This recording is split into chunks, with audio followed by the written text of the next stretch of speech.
Thank you, Senator Menendez. Secretary Yellen, as I mentioned during my opening remarks, I've been encouraged that the administration has recognized the importance of stablecoin regulation and the fact that it is a responsibility of Congress to define the broad parameters of that. And as you know, I released a discussion draft of a bill that would, in fact, regulate stablecoins. It would protect consumers by establishing new standardized federal disclosure requirements. Among other things, it would also establish a new federal license. So I would like to ask if you can confirm for the record here that it is still your view that it is important, I would argue even urgent, for Congress to pass legislation governing the regulation of payment stablecoins. Yes, I'm happy to confirm that, Senator Toomey.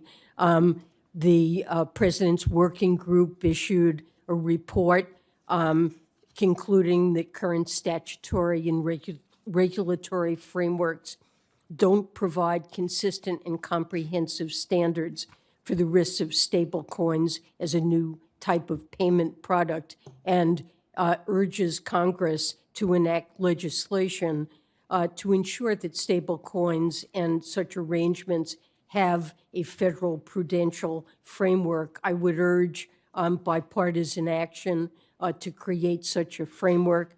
We would look forward to working with you. I would note that there was a report just this morning in the Wall Street Journal that a stable coin known as Terra USD experienced a run and had declined in value. And I think that simply illustrates that this is a rapidly growing product, and that there are risks to financial stability, and we need a framework that's appropriate.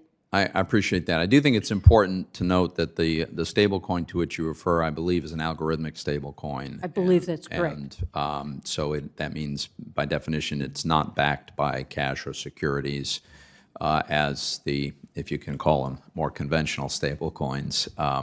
So I think that's an important distinction, but I'm grateful for your point. I hope you will agree to work with me and my colleagues who are interested in getting something done. Do you think we could shoot for a goal of getting legislation done this year? I think it would be highly appropriate. The outstanding stock of stablecoins is growing at a very rapid rate, and we really need a consistent federal framework. I really look forward to working with you and members of Congress to devise legislation that would accomplish that.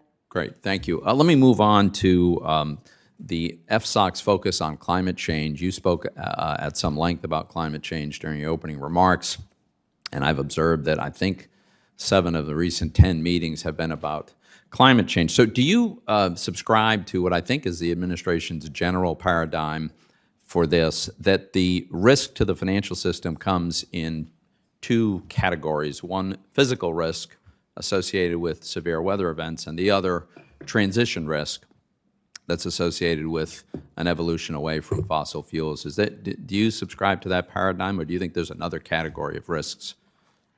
I would agree with you that those are the main risks. Okay. So can you name a single financial institution in America that has failed as a result of a severe weather event in the last 50 years? I'm not aware of So I don't think there has been one. And every single year we have blizzards, we have hurricanes, we have wildfires, and sometimes they're horrendous. And some of them have been recent.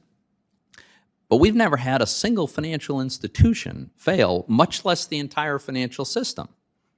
So I think it's pretty clear, and actually I think Chairman Powell acknowledged, there's really no physical risk that's even remotely imminent. So then that brings us to the transition risk. Well, I suspect that over time we're going to have a transition away from fossil fuels to other forms of energy. It certainly looks like that's going to take quite a while. I don't see how that's much different from the fact that consumer preferences change in all kinds of products and services.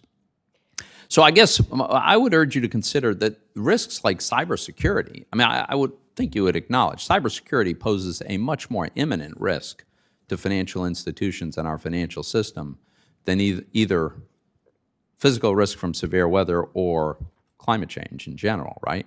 Well, I think both create risks. But I said more imminent. Is cybersecurity a more imminent risk?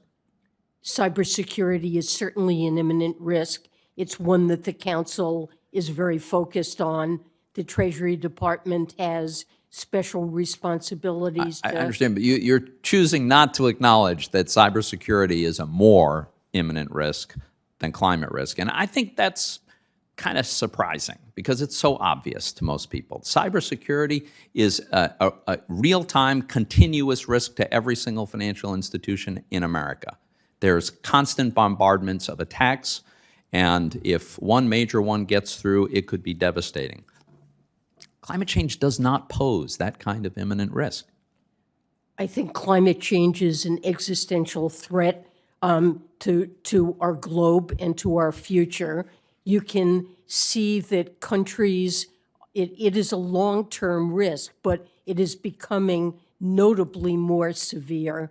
And you can see a growing number of countries take significant steps to address this risk.